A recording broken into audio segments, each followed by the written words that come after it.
and bees playing in the breeze. What would we do without all of these? I'm Ellen Miller, and I'm with the West Plains Beekeepers, and my husband Jack Miller is here, and we have two other members of the West Plains Beekeepers who are here as well. So among us, we will have answers to all of your questions, and Joe especially will make up the answers if we don't know them. Okay? So we are so ready for you. And I think I've talked to each one of you ahead of time, but you are all thinking about getting into bees, or in some cases you have leapt in and you want to make sure that you know what you're doing. Is that basically where you're at? Okay.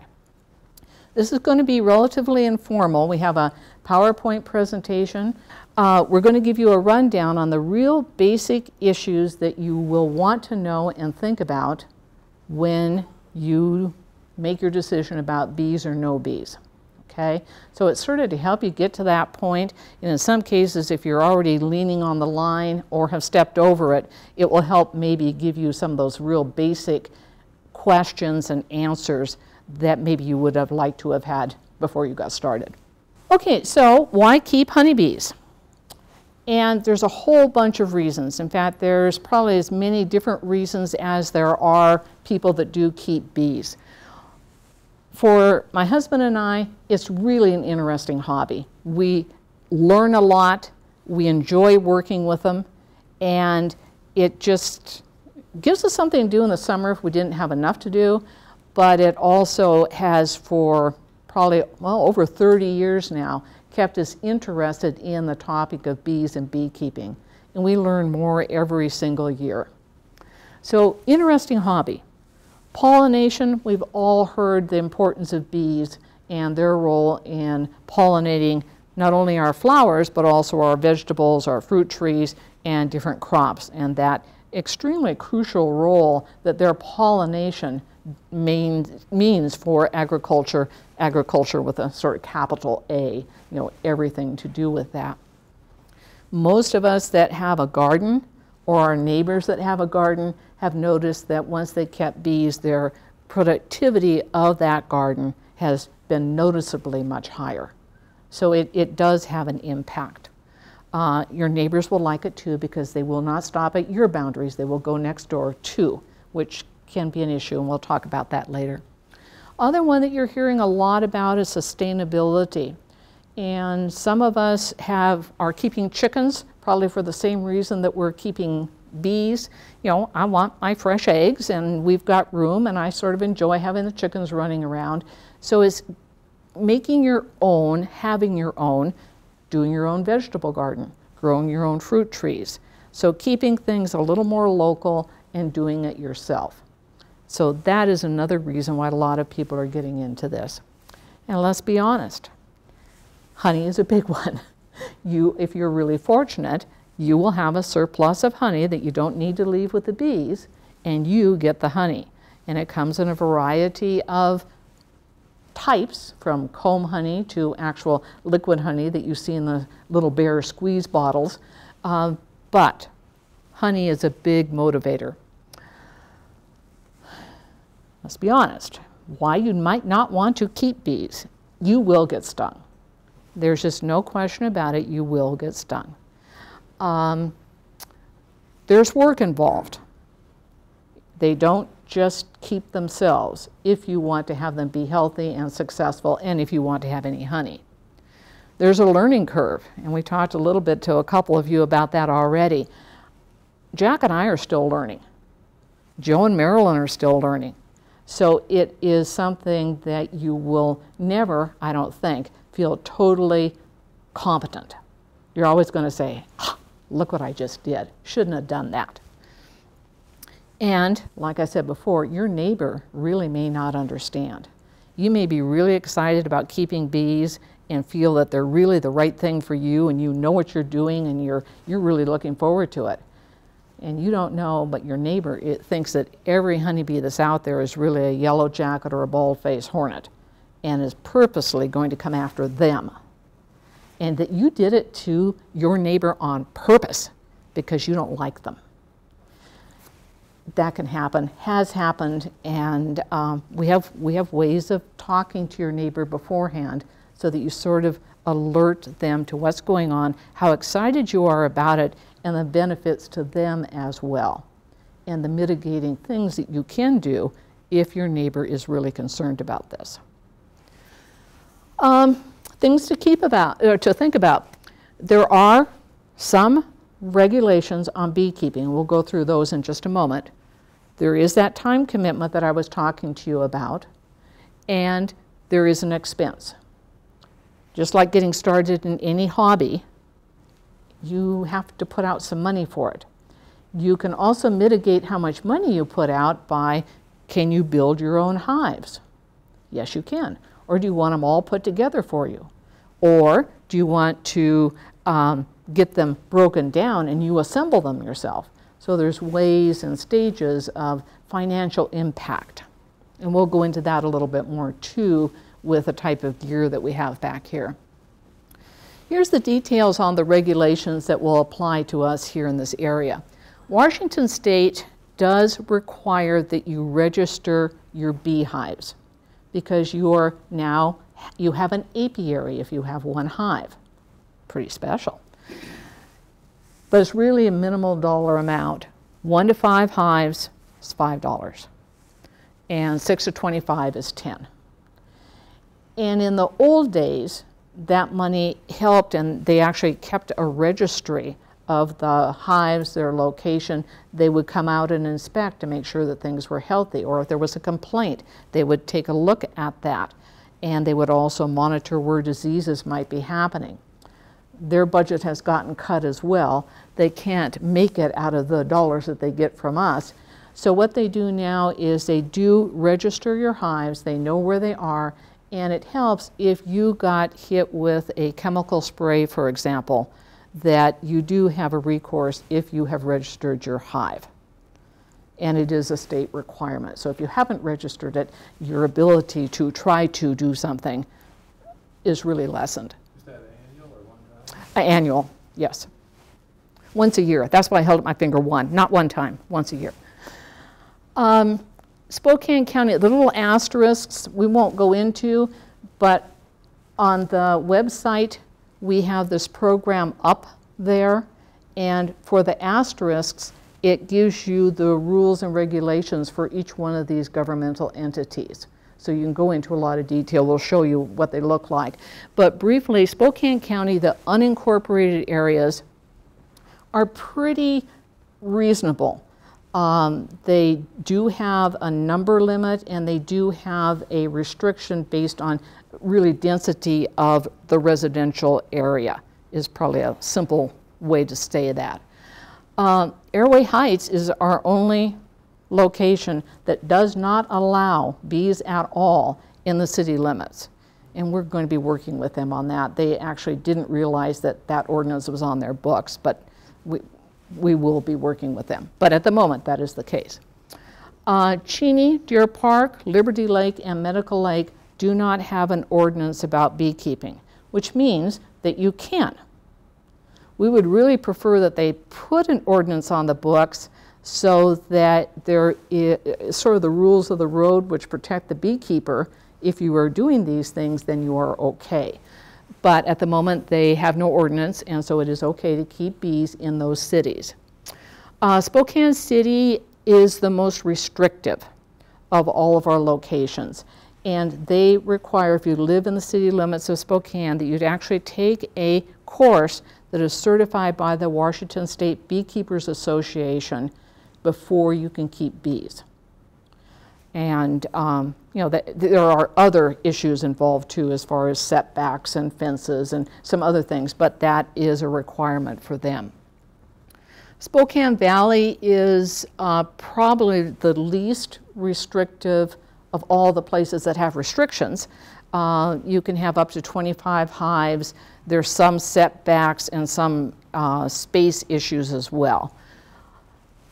We pulled out of the ordinances the ones that apply directly to beekeeping, and these are the Spokane County ones. This is the City of Spokane code that talks about the beekeeping.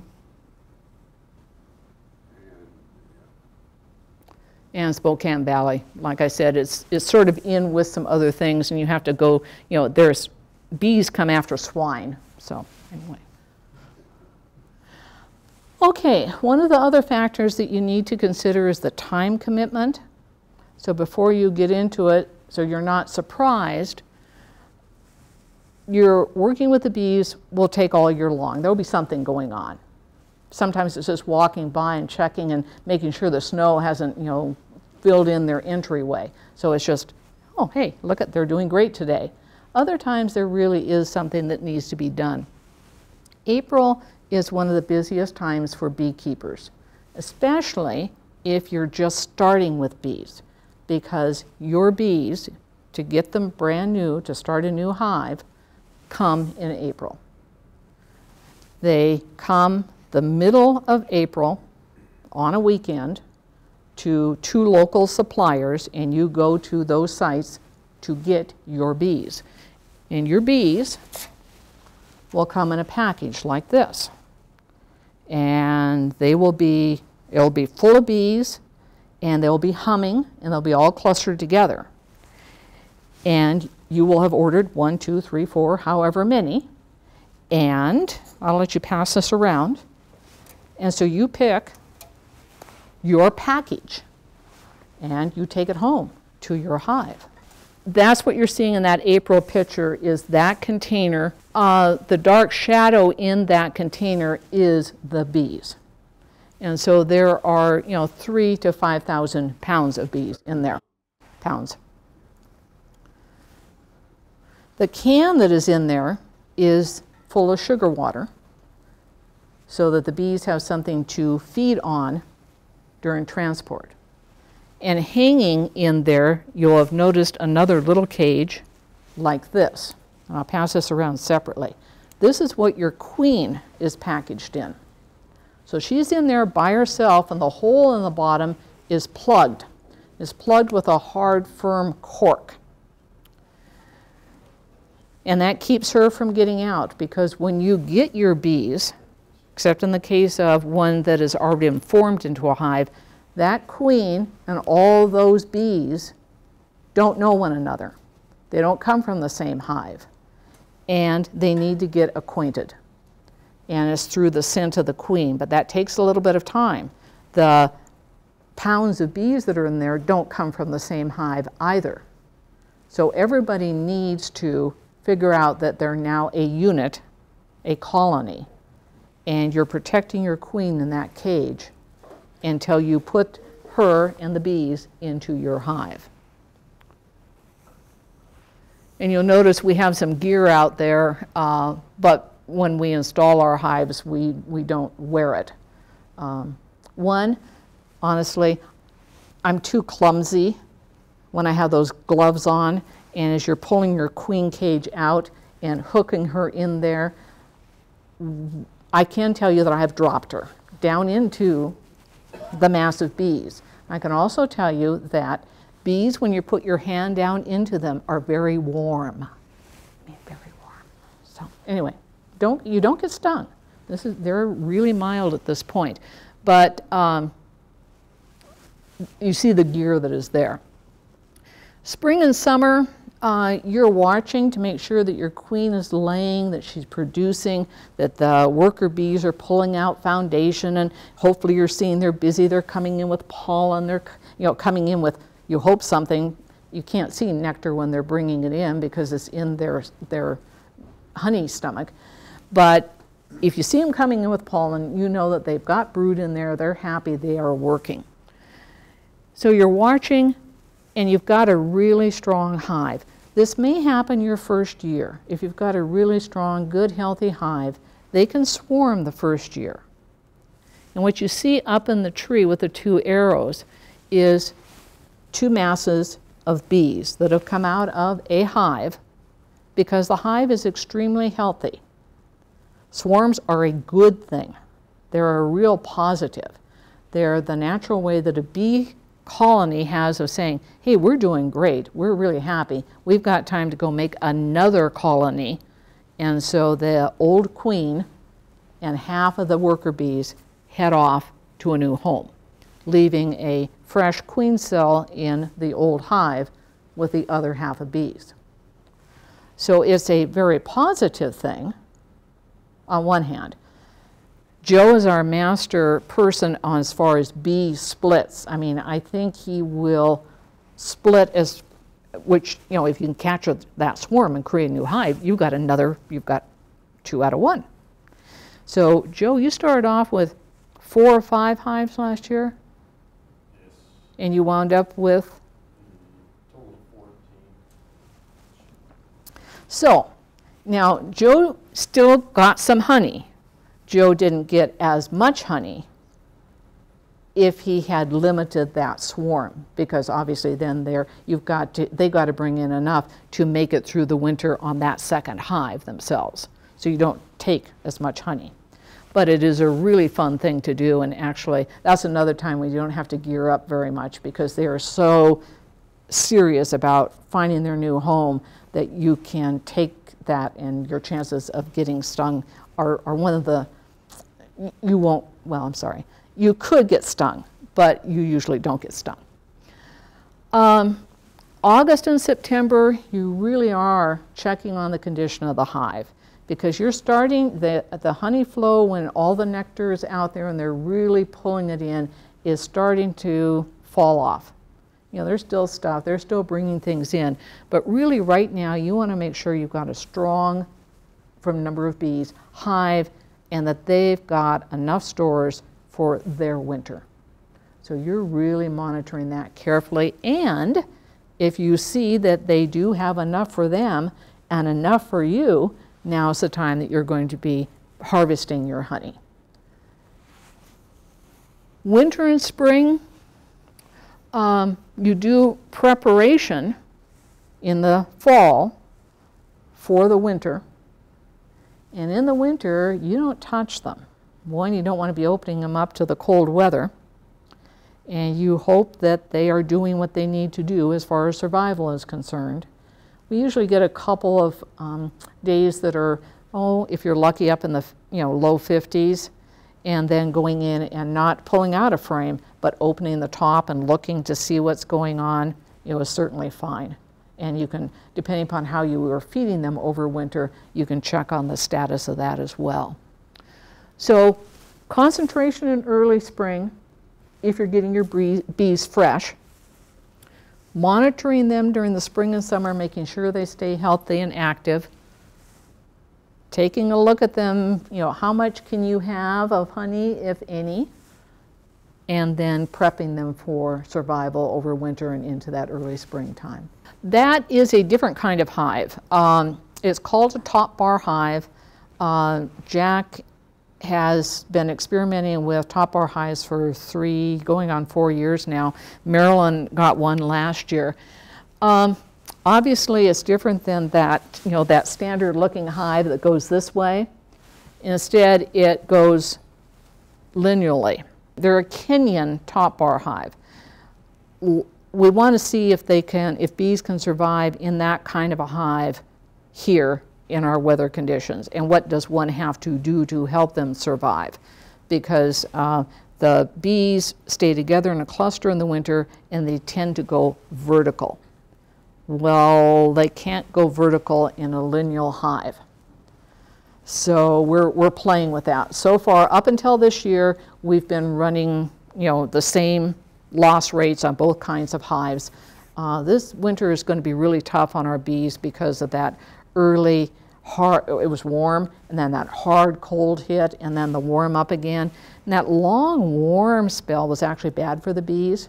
It wasn't the cold hit, it was the warmth, because they use a lot of supplies because they're more active.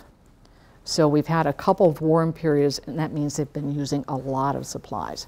So we are not sure yet.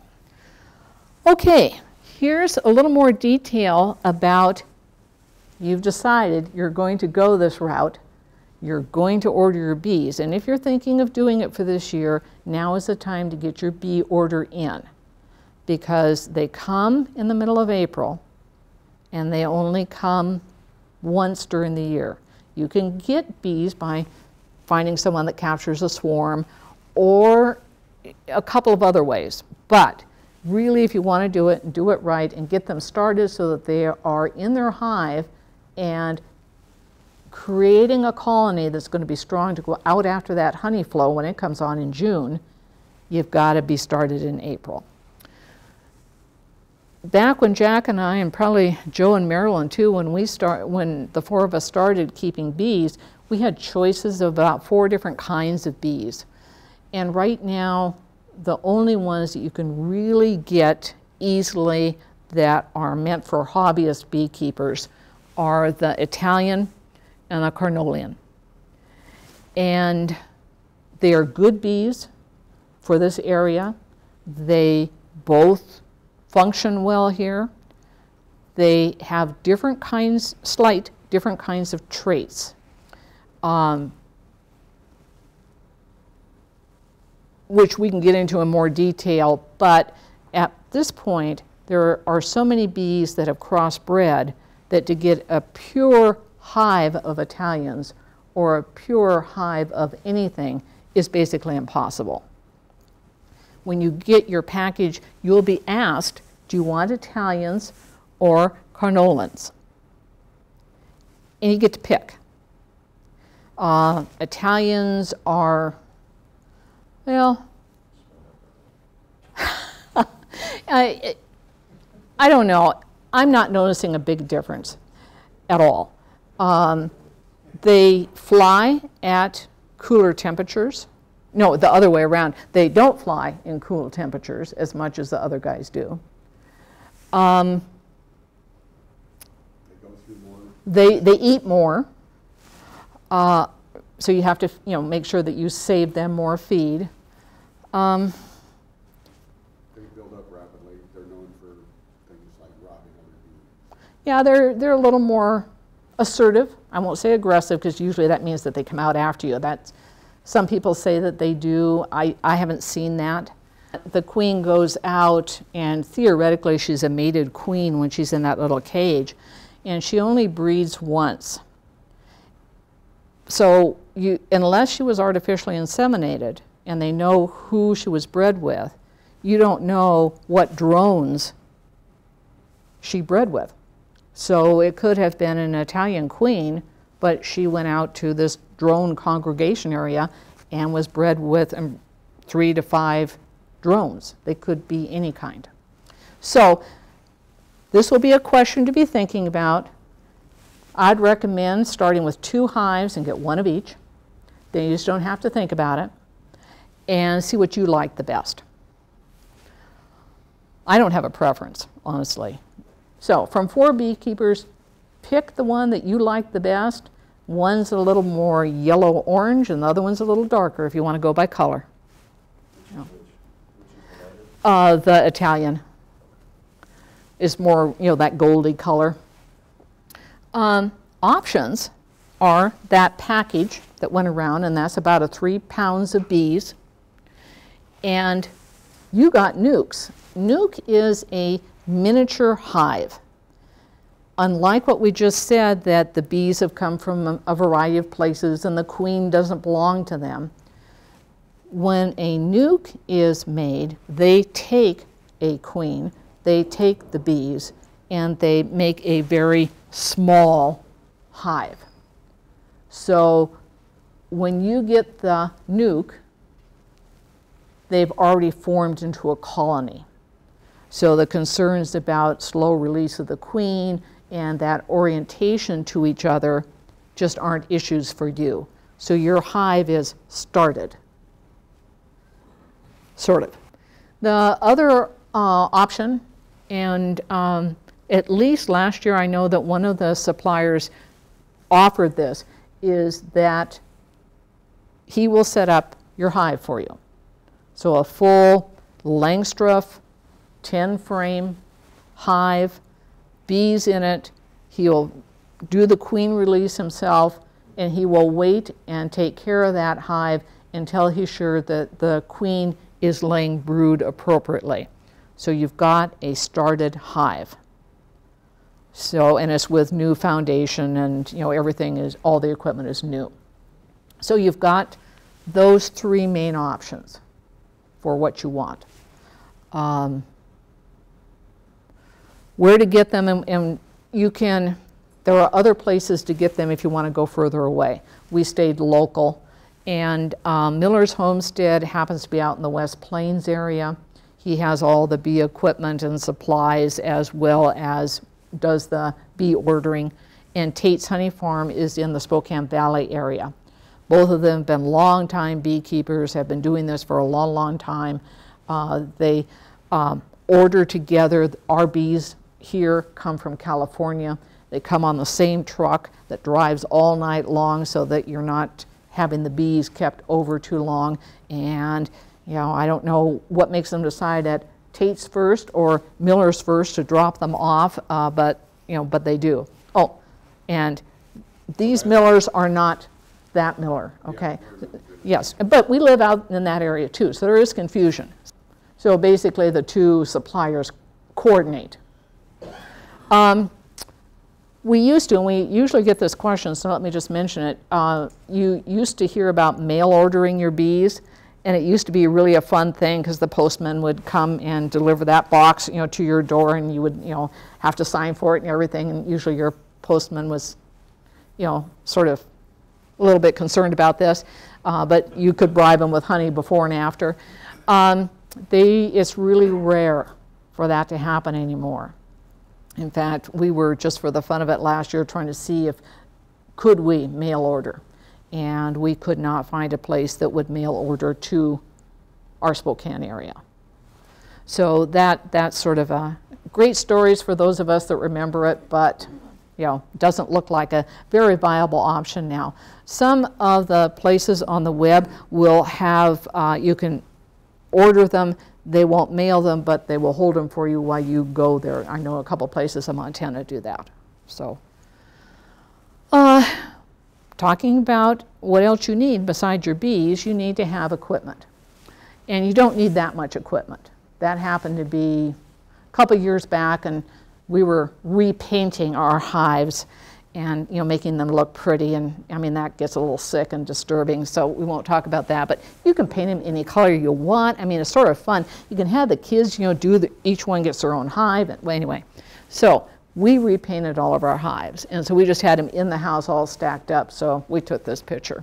If you could notice, there's snow outside, so that's something you can do with your bees when it's snowing. The big boxes, they're on the bottom, and they're the hive bodies. And if you're going for that kind of a hive, what you're going to want to have on hand is 2 of those hive bodies. They're deep. And one of them is going to be for the bees to raise their brood in, and the other one is going to be for supplies. So those 2 belong to the bees. The shallower ones that are on top of those stacks are supers. And they're the same dimension, but they are shallower. Yes? Does that stand for anything? I mean, why do they call it a super? Why do they? That's the first time that anybody's ever asked me, why do they call them a super? I guess you get super excited because that's your honey. So I don't know. I don't know the good answer to that question, but I made one up for you. But it is, you don't want it to be one of the big ones if it's your honey. Those weigh a lot when they're full of honey. And to lift them up and do anything with them, I'm very thankful that they're as shallow as they are. And they actually make ones that are not as deep as those. But that's your standard size. And that then, as the bees pull out that foundation and put their nectar in there and evaporate it for the honey, that's your honey in a Langstroth hive, usually. The hive bodies, the big ones too, most of them have room for 10 frames inside, but some of them have only 8. Yeah, this one back here is Yeah, this one is, and we'll look at that in just a second, but it's 8, I think, because it's strictly a display hive and has pictures in it instead of real stuff. So just be aware, Jack's point is extremely important, that when you're picking up your equipment or picking it out, once you make up your mind, stay with that same size so that everything fits and is totally interchangeable. Because as you're out there working with your bees, and to have a frame that you were going to put in and it suddenly does not fit at all is really frustrating at best. Bottom boards are this. Let me pass it around. I'm going to take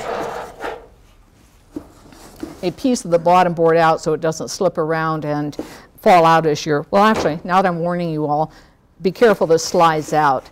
The bottom board is sort of the landing platform. It's the base that the hive sits on, and you'll notice that it's screened. It is not solid. And the reason for the screening, and I'll talk about this in a second too, the reason for the screening is one of our biggest problems in our area is the hive having moisture retention, and also that screened board, besides allowing for more ventilation, is a control device for one of the problems that bees have, which is the varroa mite. And the mite can drop off as the bee grooms. It falls through the screen and it cannot come back up. So it's a way of not keeping them in the hive, they drop through. The metal that is on the bottom there that's sliding out is a mite counting board. So if you think you have mice, or usually you test once or twice during the year, and they drop through the screening, they land on that light colored metal, and you have it sprayed with a vegetable oil spray, so they stick, and you can find out very quickly how many are there, and depending on how many are there, do you have a mite problem or not, which you need to do something about. So that's the reason for that piece of sheet metal. Did you say you sprayed it? Did you spray this every year? Yeah, you spray it with, you know, a PAM or a, you know, yeah, just something that, because you want them when they drop down, yeah, so not get washed off or blown off or anything else. So you would like set this on cinder blocks or something? Mm-hmm. Yeah, your beehive platform can be anything you want based on, you know, how steady and sturdy it is. But cinder blocks, railroad ties, you know, whatever is the right thing for your particular location. But get it up. Getting it up is good for a couple of reasons. One, the bending over and working it. You know, get it up. Be kind to yourself. But also it is get it up off the ground. And there's some issues with that. You know, your mice can still get in there, but not as easily. So, yeah, get it up and away so it's not right on the ground, and that ventilation issue. Telescoping and inner covers. The telescoping cover is just what it says. It's a cover that goes on top of the hive, and it has a lip around it that fits over the top of the hive and keeps it from getting accidentally bumped off. So it's just safer and a little more sturdy. I mean that, you know, if you have children playing around and they're kicking the football, just as soon not have it knock it off the hive, because the bees will come out. And if you have, we live out in the country, we have moose that stroll by. So no guarantees on a moose with this one, but. The inner cover, we don't have an example with us. It's a board that fits right on top of your hive body. It has a hole in the middle, and it's very, very handy for a whole bunch of different things, and you want one for each one of your hives. It helps with feeding your bees, once again with that ventilation, because your lid doesn't fit right on top. It gives a little bit of that airspace. So it's also a temperature control device too.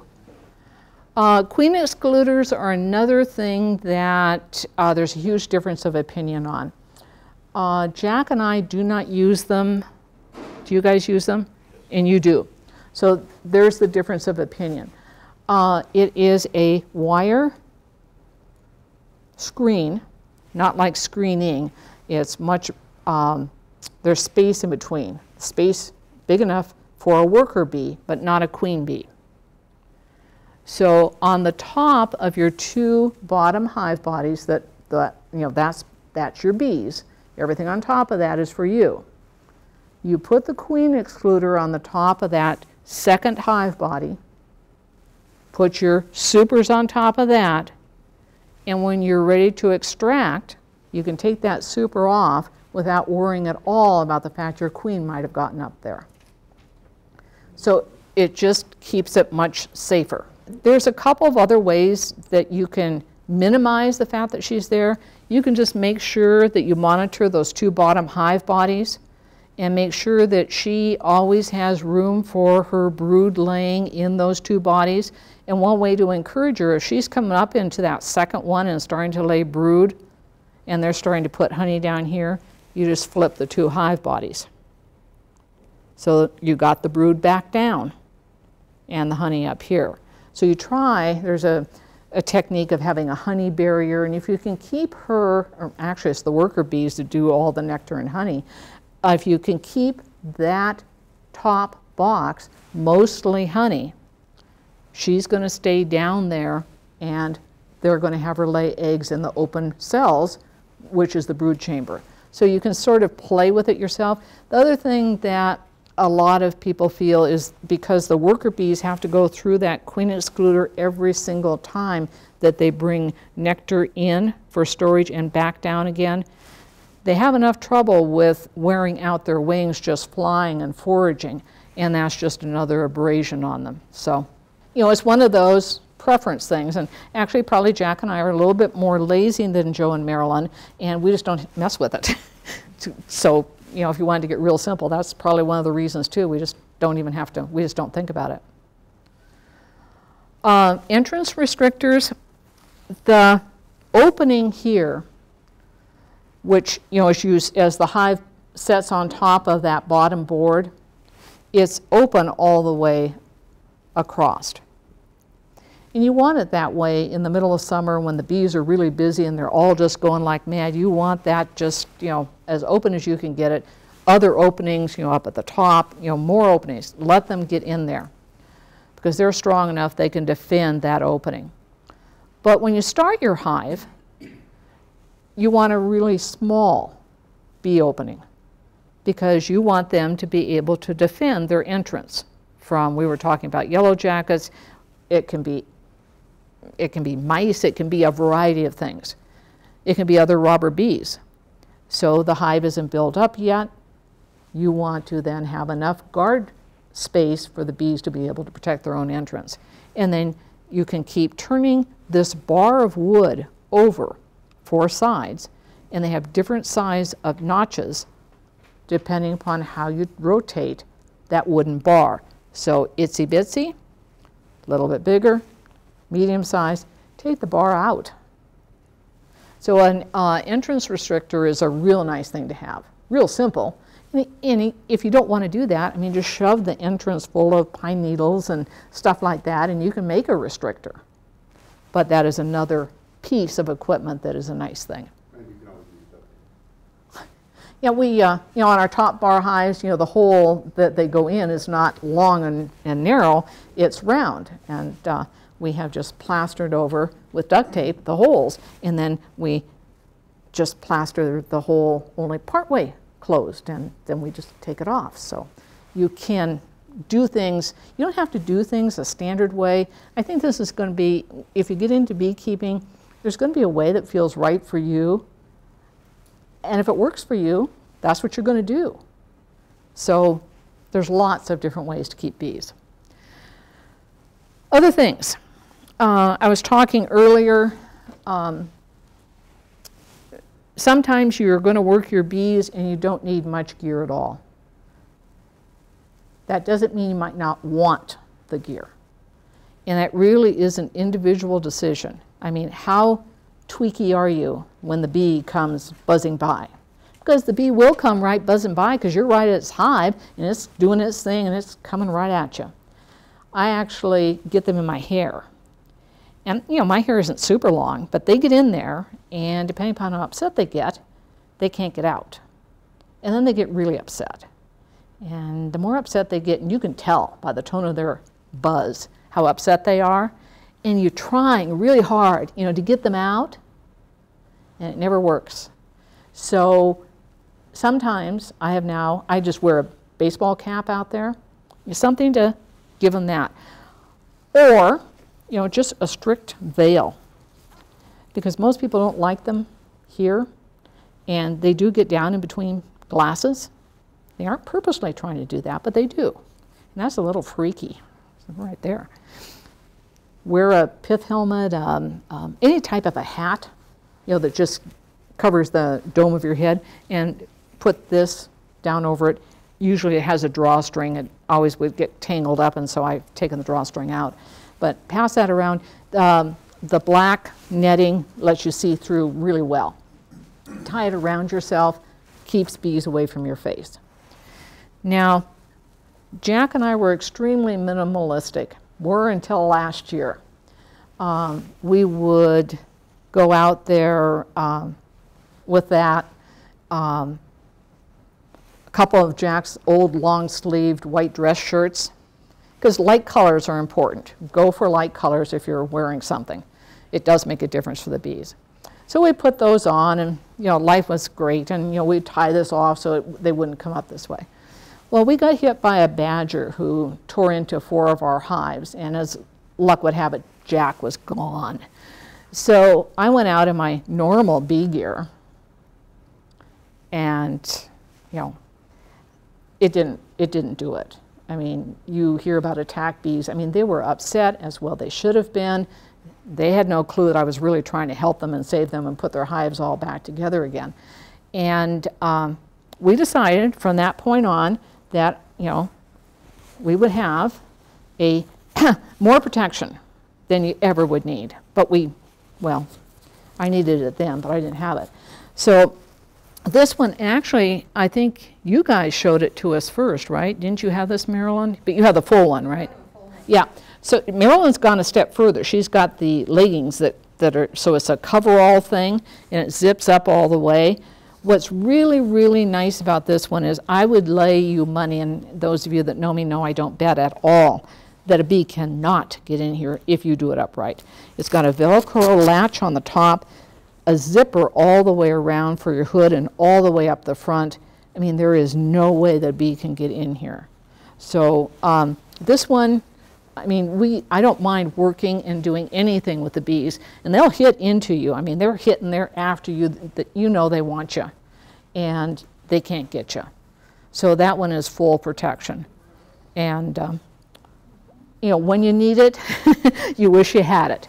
But you know, it's been years, and you know, we never felt the need for it.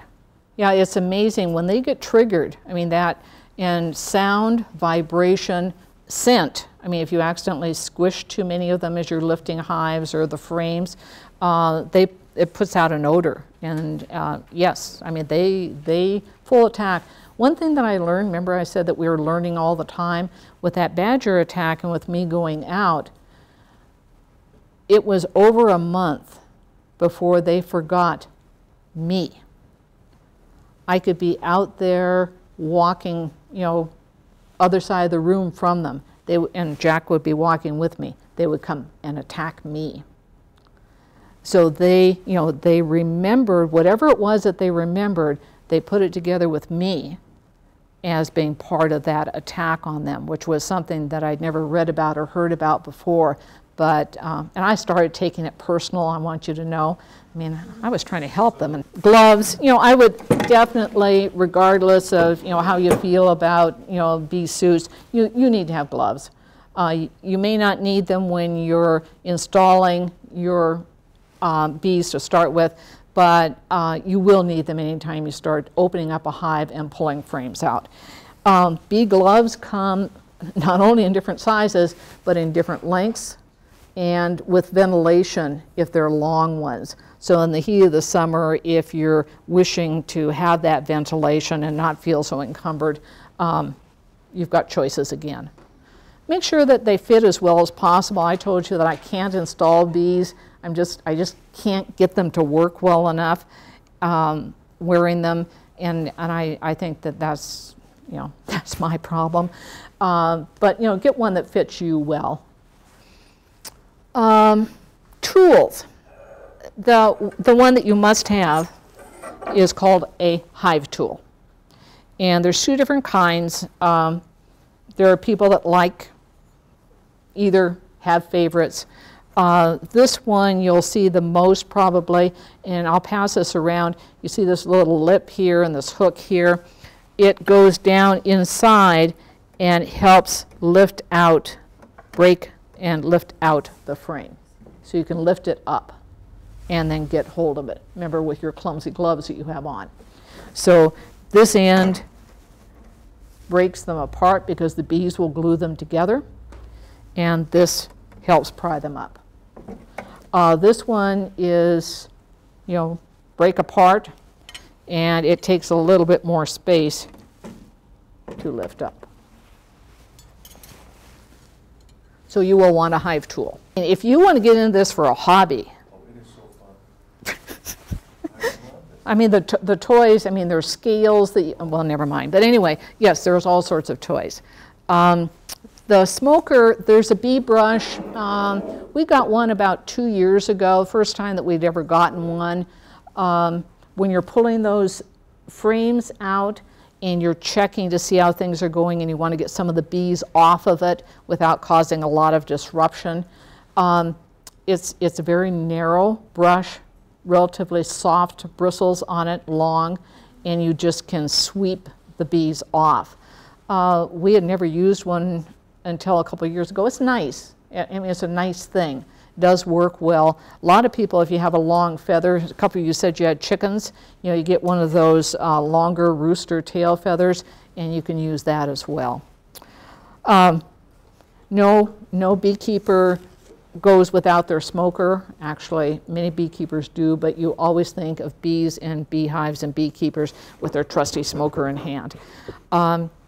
Smokers are definitely helpful to encourage bees to go down.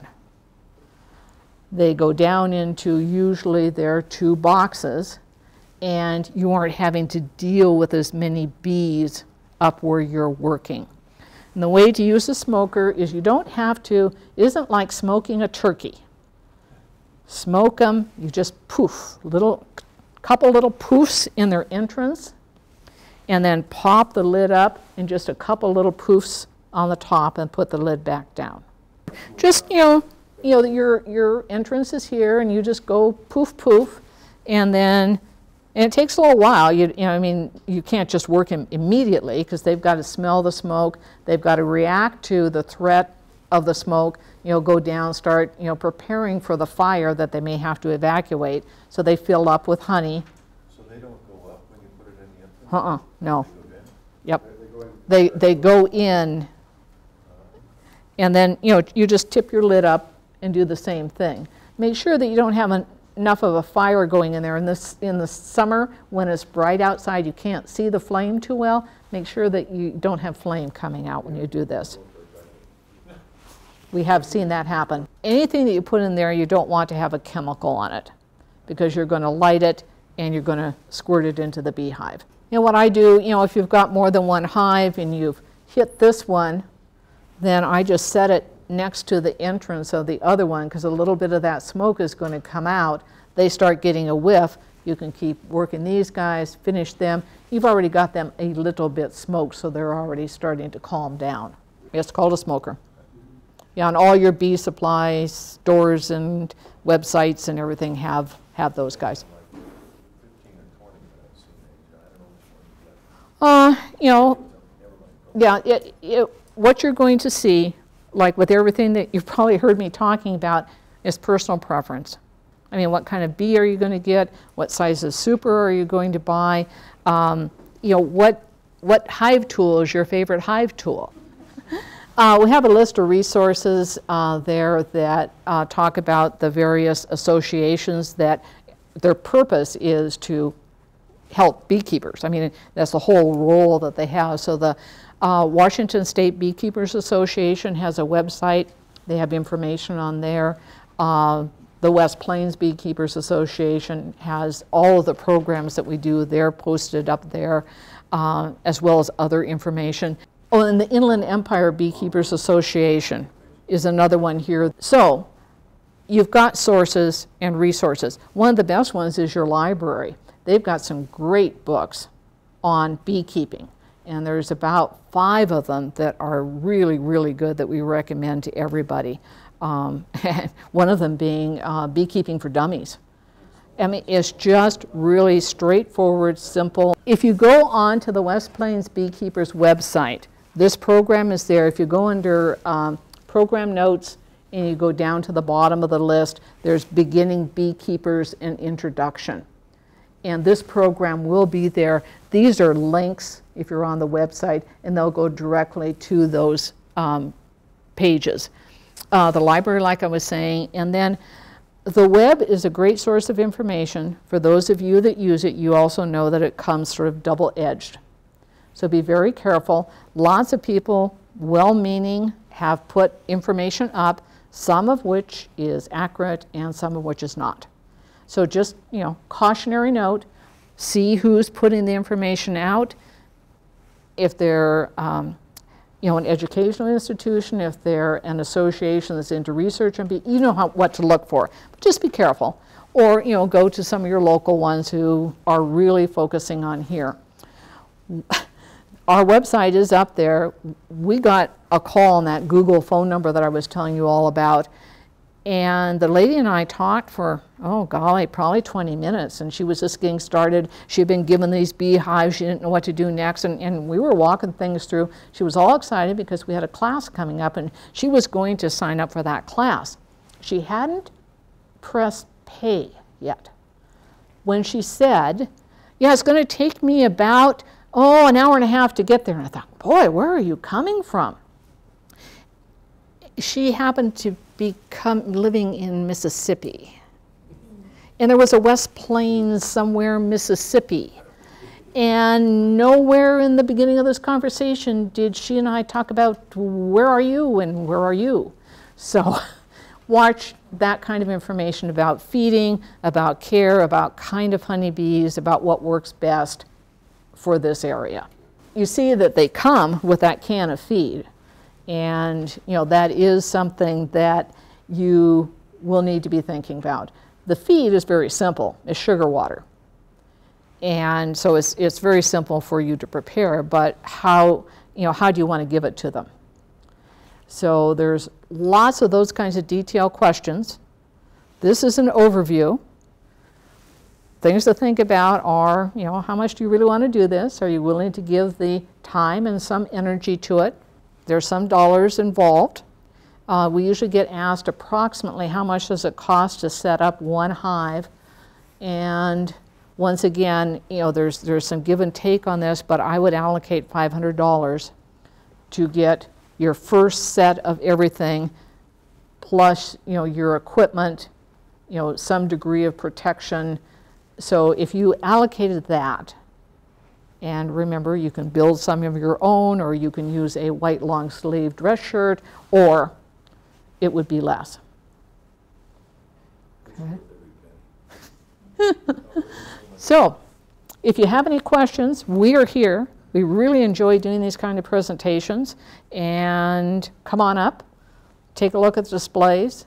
And if you ask Jack a question, I'll probably give a different answer. Joe will give a different answer, and Marilyn will too. So you can get a whole variety of answers for the price of one. Thank you guys very, very much. It's been a pleasure. Bees and bees playing in the breeze, what would we do without all of